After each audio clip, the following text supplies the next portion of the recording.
চেন্নাই বনাম পাঞ্জাব ম্যাচে দুই দল মিলিয়ে তিনজন এমন ক্রিকেটার ছিলেন যারা টি-20 বিশ্বকাপে সুযোগ পেয়েছেন এবং প্রথম 11 জনের সদস্য হয়ে নিয়মিত মাঠে নামবেন, কিন্তু তারা প্রত্যেকেই আজ হতাশ করলেন সমর্থকদের।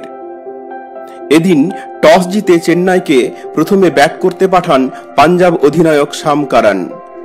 ঘরের মাঠে শুরুটা খারাপ করেননি অজিঙ্ক্য রাহানে এবং অধিনায়ক ঋতুরাজ গায়কোয়াড়।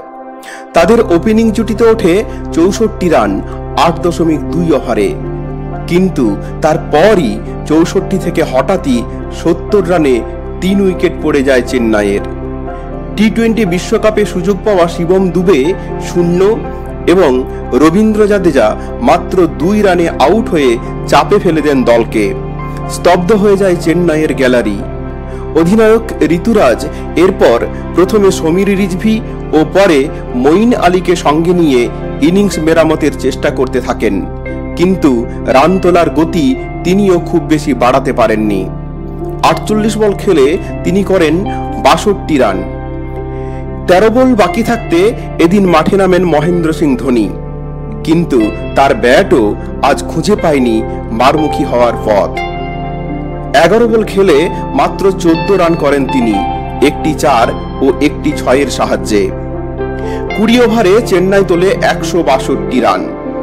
পাঞ্জাবের অন্য বোলাররা কৃপণতা দেখালেও আজকের মতো দিনেও যথেষ্ট রান বিলোলেন আর্শদীপ সিং।